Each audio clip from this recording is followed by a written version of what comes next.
This is Cougar Central. Welcome back. Connor, start us out here talking about the college football playoff bracket and rankings. Yeah, so the college football playoff came out yesterday, and BYU got slotted in at number 7, which I think is pretty good. God bless. So BYU's number 7, Texas Tech is number 8, and then you got Utah down at number 13. I'm not a Utah fan, but hey, at least the Big 12 is getting respect, so I'm good with it. But yeah, I thought BYU was going to be a little bit lower because of the AP poll. They're at 8. Usually they don't get respect from the College Football Playoff Committee, but they're clearly valuing the Big 12 this year, which is really good news for BYU and Texas Tech and Utah. All 3 teams are now in contention for a potential playoff spot. But as usual, the CFP Committee is favoring the SEC. They have 9 teams in, and then right below that, it's the Big 10 with 10 teams in, and then the ACC has 5 teams, and the Big 12 has 3.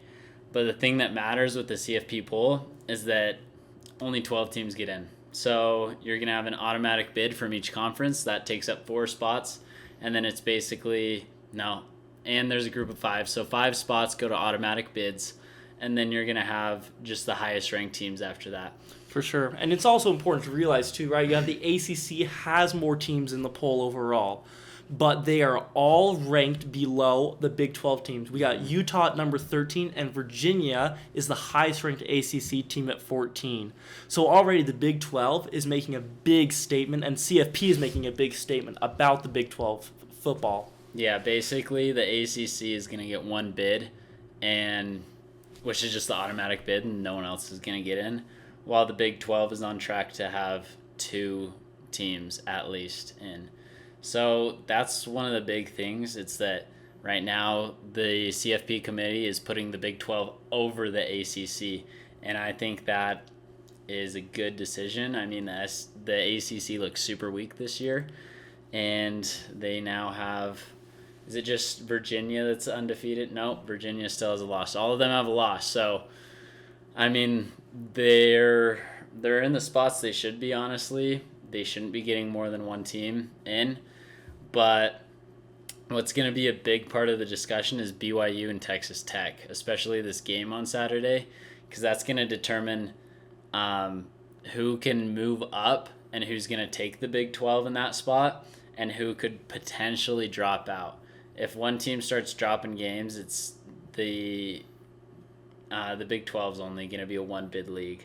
So it's really going to fluctuate on how both of these teams do down the stretch. For sure. I think there's so much that rides on this Texas Tech game this week, right? When we look at BYU, the rivalry is clear. It is BYU versus Utah, holy war, right? That's undisputed. But if we're looking overall at the strength of these teams, Texas Tech in football and in basketball are 2 very powerful programs at the top of the Big 12 right now. And I mean, this game this week is going to say a lot about that. But I think it's also important to remember, we're going to go a little bit different direction here. BYU is really a lot better than we think they are even. There was a recent story by ESPN. Connor, you want to walk us through it a little bit? Yeah, so after the CFP rankings came out, I was pretty satisfied with their ranking at number 7. Mm-hmm. And then ESPN drops this article. I'm like, all right, let's look at it. And it's the article of which fans should be the most outraged at these new rankings. And so I scroll down, BYU's number 1. And I'm like, okay, I was pretty satisfied with number 7, so why are they number 1? And basically it gives 2 teams. It says, let's look at these 2 teams blindly. One of them is Team A and one of them is Team B. And I'm going to read you the stats of both of these teams. So Team A has the number 3 strength of record, the 33rd strength of schedule. They are 4-0 versus top 40 teams, and their best win is against the number 11 team in the nation. Now, Team B is number 4 in strength of record, so just 1 below Team A. They are 45th in strength of schedule, so a little bit below Team A again. 3-0 versus top 40 teams, one less win, still undefeated against top 40 teams. and their best win is against the number 13 team in the nation.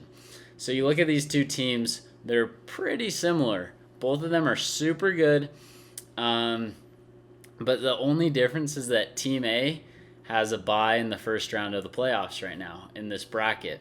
So you're thinking, oh, Team B is going to have that too, because Team B's almost the same team essentially.